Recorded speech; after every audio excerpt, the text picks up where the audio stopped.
Hi everyone, and welcome to the first of my podcasts in the More Than Just Mindfulness podcast series. This particular session is something I recorded just recently. It was part of the last session in a short course. It focuses on the essential techniques. So these are the takeaways. There's a frictionless meditation that isn't actually a meditation. You have to listen to it to understand. A breathing technique that helps to work on anxiety and stress, a relaxation technique, and all of these add up to a set of practices you can use during your day to help to bring you back into balance from the places that our busy life and stressful life takes us. This is the essentials of mindfulness-based resilience. What we're going to do now is I want to teach you the essentials. I've explained to you how you can get them into your life. Get a pebble, put it at the place where you think you'll be able to do the essential practices, and then that pebble's there to remind you. One day you'll discover that you ignored the pebble, and what you do is you either move it to a slightly different place or you replace it with another pebble. And don't worry, there's an infinite number of pebbles. Okay. Does it always have to go in the same place? If you put the pebble in the place that's best for you, that's good.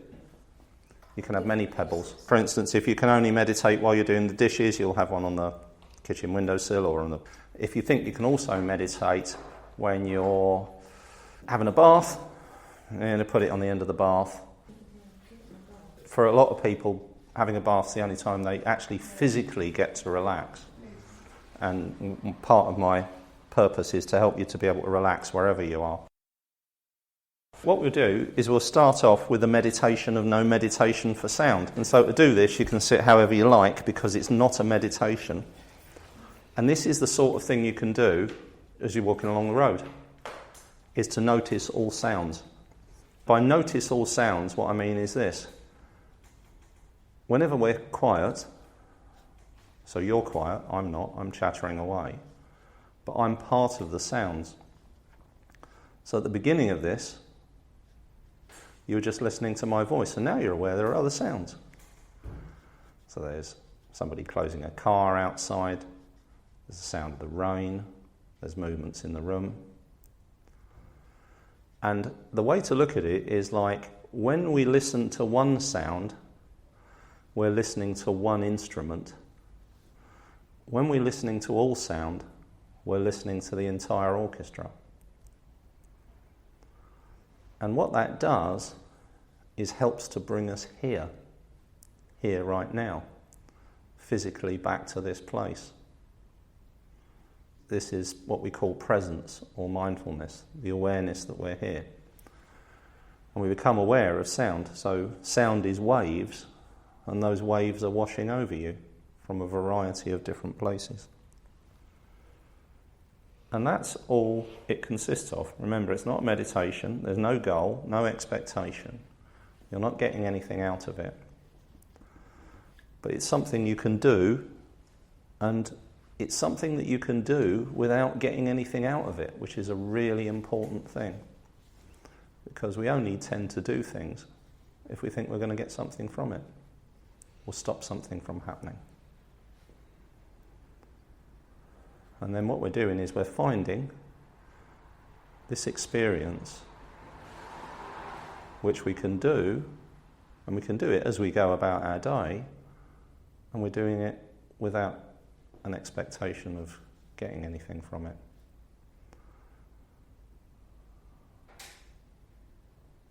So it's like sound's a big bubble, stretches as far as the furthest sound. So when you begin this, cast your mind to the furthest sound. Airplane, traffic, voices, whatever it might happen to be. Roadworks, helicopter, police siren, doesn't matter. And that's the extent of the bubble, the sensory bubble of all sound. And then you're letting all the sound in that bubble into your awareness, just letting it wash over you. No, it's not a concentration exercise, like meditation is so often presented as. And every so often, I'll sound the bell, just to add to the orchestral nature of all sound.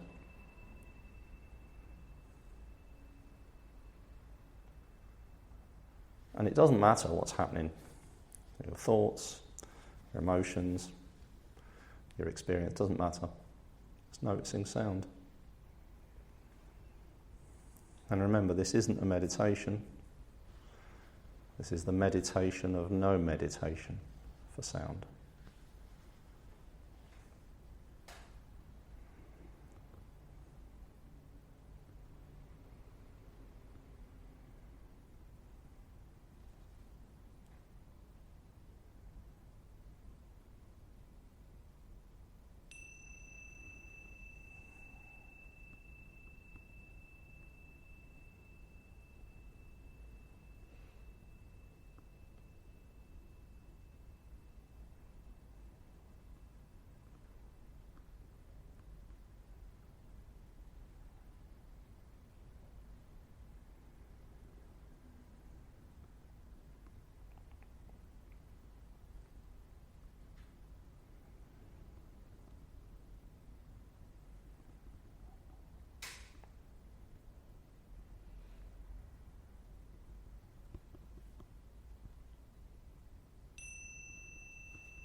Okay, so now what we're going to do, you're still at the centre of this bubble, sensory bubble of all sound, and you're kind of noticing the hubbub of sound,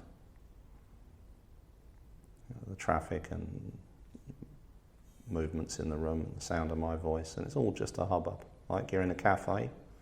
So you're in a cafe, you're reading a book, and in the background there's all of this sound going on. There's music, there's clink of cups, there's scraping of chairs, there's people chatting, hissing of the espresso machine, there's traffic noises out in the street, there's children, there's all going on, doors opening and closing. Very noisy place, a cafe, but there you are. You're sitting in the middle of it and you're noticing the hubbub. So rather than picking out a single noise, like trying to listen to somebody else's conversation, which we all do, which is fine, but that isn't the experience of listening to the hubbub. You can notice the difference when you focus on the conversation and then you come back to the hubbub. And that's what we want, the hubbub of all sound. Listen to the orchestra instead of the instrument. So you can stay there, and while we're in this centre of this sensory bubble of all sound, what we're doing is noticing a movement, and the movement is the movement of the belly just at the point where it connects to the chest, top of the belly. If you can't feel the movement, you might need to put your fingers there for a moment. And you're just noticing it rising and falling. And again, so this is not a meditation. This is the meditation of no meditation for breath.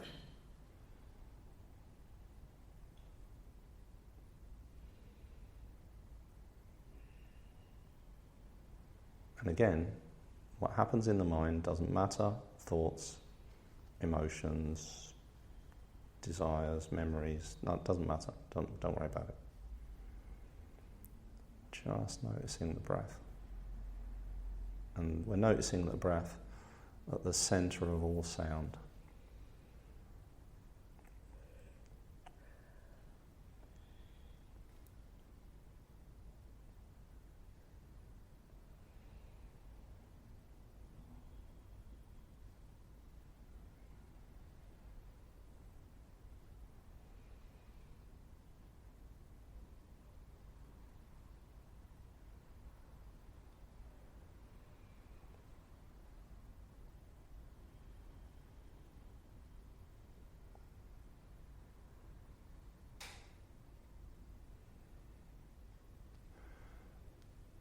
Okay, so in your very own time, noticing whatever it is you can smell and taste, gently return your attention to the room.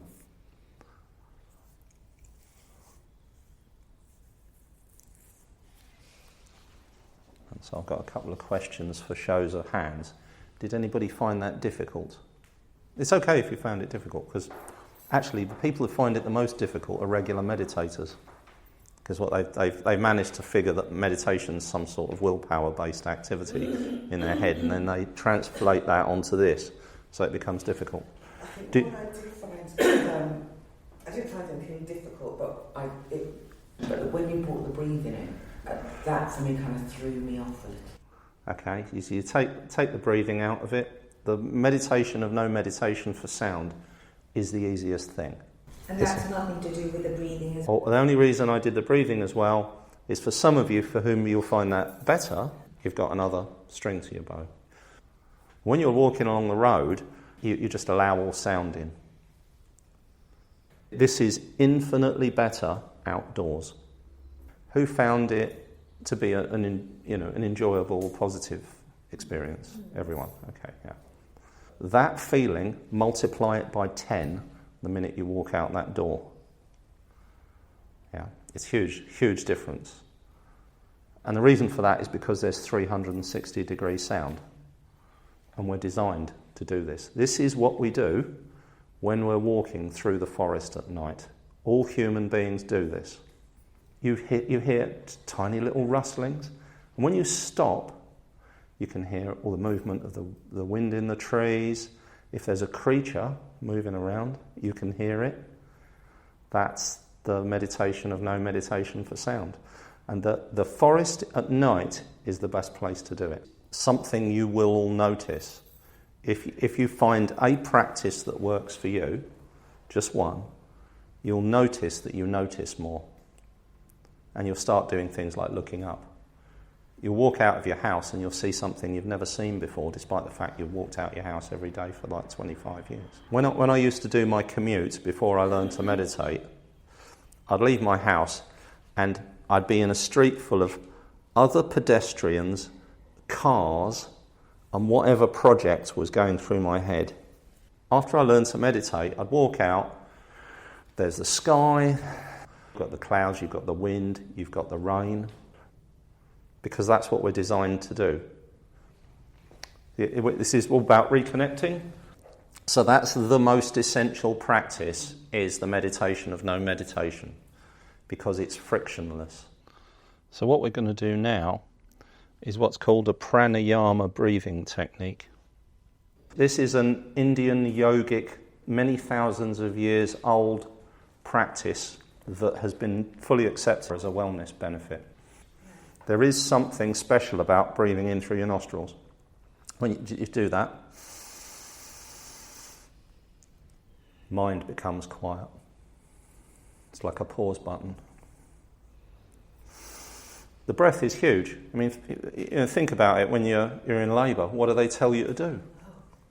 Breathe. Okay, but it works quite well with pain as a way of. I mean, that's why they teach it. It's a way of helping to cope with the pain, so that the pain doesn't become a resistance and cause you to not respond in the way that they want you to respond, to make the birth as safe as possible. Important thing is, you're not trying to fill your lungs.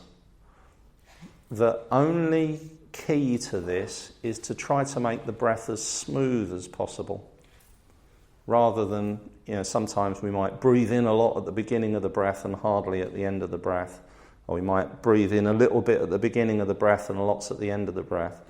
What we want to do is make it smooth. You can count, and when you count it in your head: 1, 1,000, 2, 1,000, 3, 1,000, 4, 1,000. When you're breathing out, 6 seconds: 1, 1,000, 2, 1,000, 3, 1,000, 4, 1,000, 5, 1,000, 6, 1,000. When you're out and about and you're in a stressful situation, or at home in a stressful situation, you can just do the counting. Why the 1,000? Because that's a second. If I count 1, 2, 3, 4, that's actually 2.5 seconds. So it slows down the count. It's quite accurate. You can get to within 10% accuracy. Your body's in relaxation mode when you breathe out. It's in stress mode when you breathe in. It's in relaxation mode when you breathe out.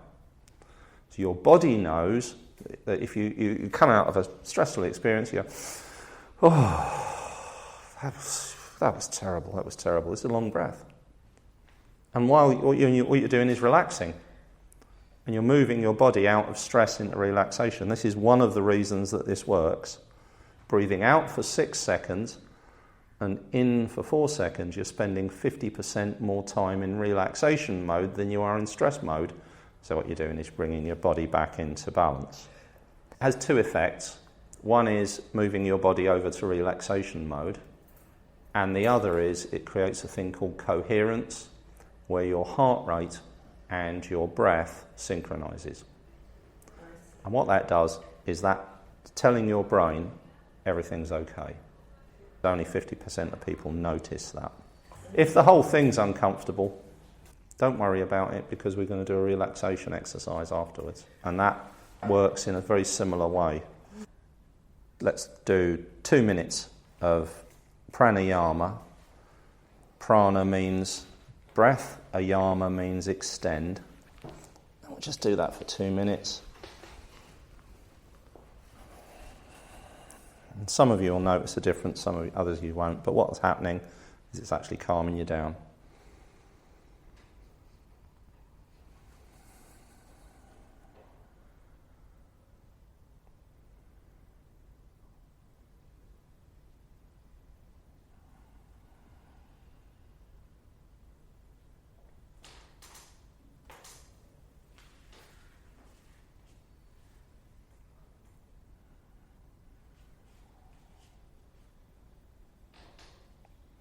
If it becomes uncomfortable, just bail out.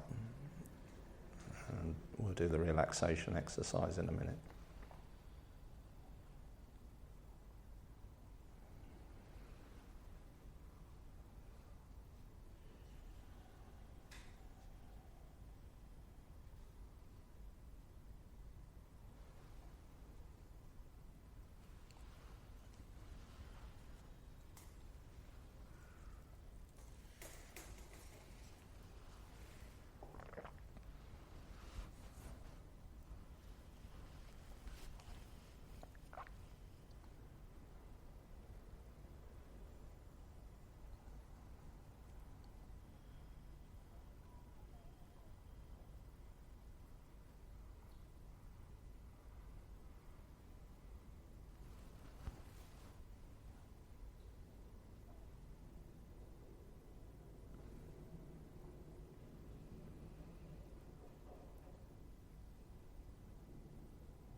So that's 2 minutes.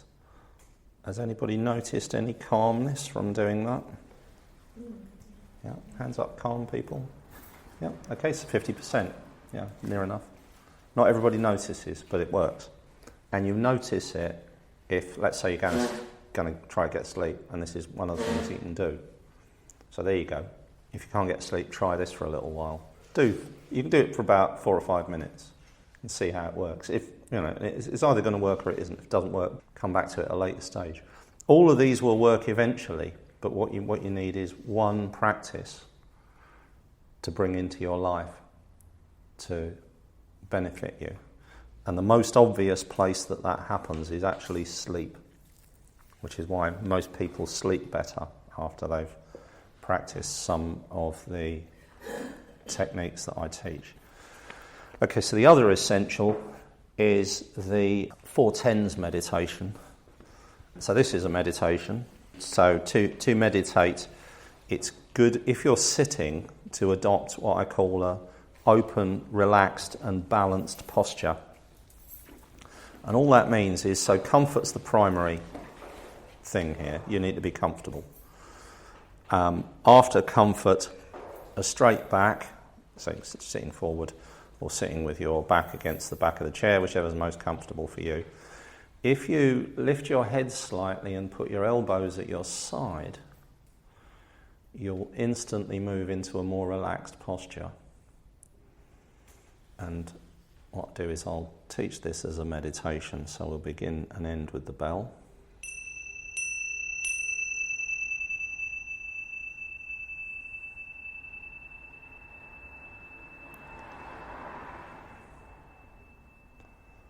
And so if you begin by placing the palm of your hand almost up against your forehead, but very, very close to it, but not actually in touch, what you'll do is you'll notice a tiny tingling, and you'll also notice the warmth of your hand on your forehead. Most people will.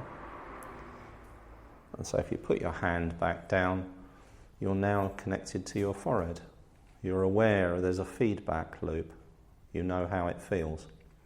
So if you place your tongue against the sharp part of your teeth, and you're aware of your breath, you're noticing the breath, what we're going to do is relax the forehead, the eyebrows, the eyes and the cheeks on the out breath.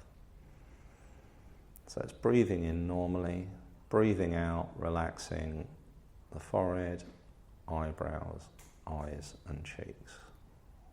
So we're hijacking the relaxation part of the breath. Breathing in normally, breathing out, relaxing the eyes and the area all around it. Tongue against the sharp part of the teeth helps to relax the face.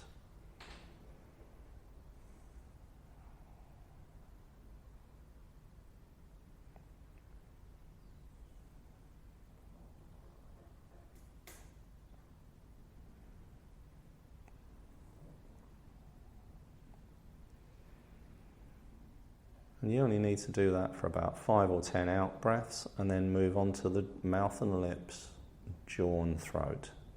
Tongue still in contact with the sharp part of the teeth. Breathing in normally. When you breathe out, relaxing the mouth and lips, jaw and throat.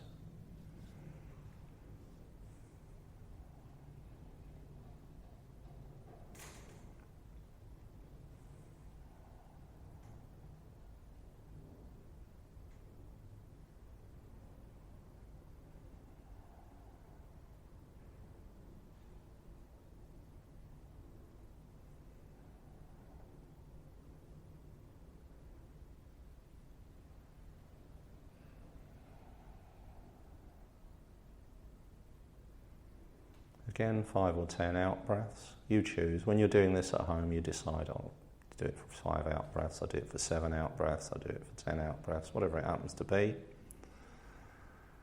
And now the back and sides of the neck and shoulders. And with your elbows at the side, if your chin's tilted up a little bit so that your skull is balanced as comfortably as possible on top of the spine, tongue still in contact with the sharp part of the teeth. And on the out breath, you're relaxing the back and sides of the neck and the shoulders.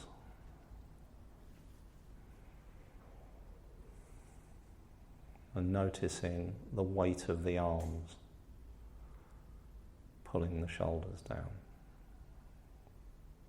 And just relax and allow that to happen. Because that's how you know you're truly relaxed.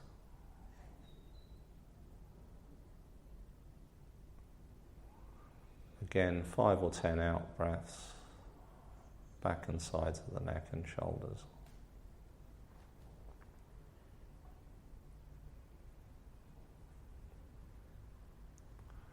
And the final exercise is relaxing the hands.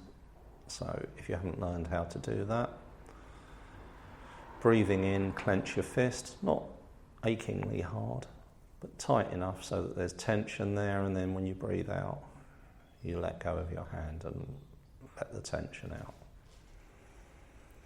Breathe in, tighten the fist. Breathe out, relax the hand. Just let it open up like a lotus flower.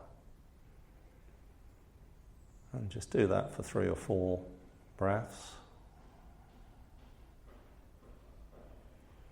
And what you're doing is you're training yourself to be aware of the sensation associated with relaxing your hands. And then you're relaxing your hands, breathing in normally, breathing out, relaxing your hands for about 5 or 10 out breaths. Keep the tongue gently in contact with the sharp part of the teeth.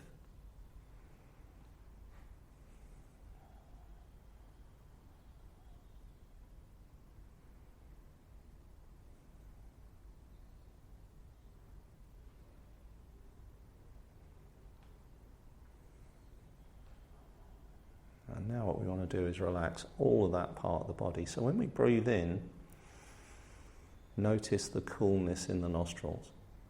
When you breathe out, forehead, eyes, shoulders, hands, relaxing. Breathe in, coolness of the nostrils, breathing out, top of the head, moving like a wave of relaxation down your body, down to the tips of your fingers, down through your feet and into the ground. And then the next in-breath, coolness of the nostril, tongue in contact with the sharp part of the teeth, a wave of relaxation moving down the body from the top of your head to the tips of your fingers, down through your feet and into the ground.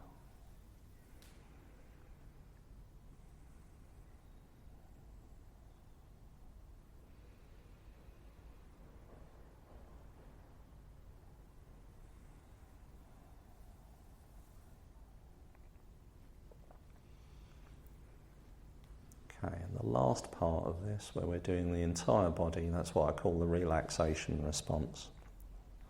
So if you just want to notice again what you can smell and taste, the feeling of your feet in contact with the ground, feeling of being pushed into the chair. Gently return your attention to the room.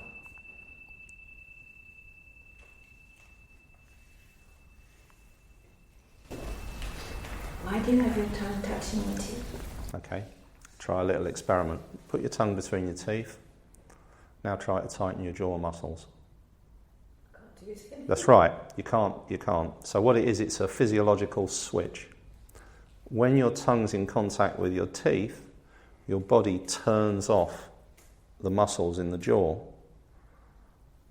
And because you're relaxing your jaw, you can relax your face. Because you're relaxing your face, you can relax your body. It's a way into relaxation. When we're really stressed, we get tension everywhere. When you meet someone, you can tell if they're stressed. You just look at their face, especially the eyes. So when you're thinking hard and concentrating on something, often there is stress. So when you're doing your tax return, that's what you look like. Thoughtful, but stressed. When you've done your tax return, yeah, that's it. On this session, those are the things that I want you to know. I want you to know that you can connect with everything in a way that's frictionless through sound. It's the easiest way in. I can teach you a load of meditations. Work for some of you, wouldn't work for the others. But everybody can experience meditation of no meditation for sound. You get your sense of place back. You'll enjoy the place you live more. The street you live in, it becomes different. You notice more. And then we've got the pranayama, which is the breathing exercise, which is a way to prepare really for high stress situations, because you've got to do it for 90 seconds, something like that. You don't have 90 seconds when you're in a difficult situation. When you're in a difficult situation, you've got one breath. That's how long you've got. And that final part of the last meditation, so there's actually two things there. The first one was the 4-10s meditation. If you do that, you're learning to relax. So that you're doing eyes, jaw, shoulders and hands. And it's 4 10-seconds or 4 10 out breaths, 4 times 10 out breaths. So that last exercise was two things. It was the 4-10s meditation, which is teaching your body how to relax. You need to relearn how to relax. The final bit, that's what you use. You learn to use that. Come back to the breath, relax. Back to the breath, relax. One breath is enough to reset you. So if I'm driving along and the white van driver from hell tries to run me off the road, cool in breath, relaxing out breath. So what was that one called? That's what I call the relaxation response. It's a specific exercise you can do in your day. I said I didn't do many exercises, but I've done that all through the week. Yeah. Just one breath. Yes. So it Well, to wasn't me that's a sigh. To an extent it is. When we sigh, like I said, what we're doing is extending our out breath because our body's in relaxation mode. And we tend to sigh as a result of some emotion. Yes. Yeah, so the body knows. What we're doing is retraining ourselves in the thing that our body already knows. Breath is huge. What happens when somebody's angry? People say, look, just go outside, take a handful of deep breaths. When somebody's angry, they say, relax. They never say, don't be angry. They say, relax. So those two things go hand in hand. Extended out breath that you're aware of, and relaxation. And then your body is only ever in stress or relaxation. One of the two. Stress or relaxation. So you're making it a conscious thought. Yes, that's it. You're intervening in the spiral, and the spiral's only going to go one way, down. So learn to intervene. With that relaxation response, is there a number of times that you're supposed to do it? Do it until you're calm. Remember to subscribe to whatever channel it is you found this podcast on so that you can hear some more. Feel free to feed back to me and let me know what you think and also what you'd like to hear in future.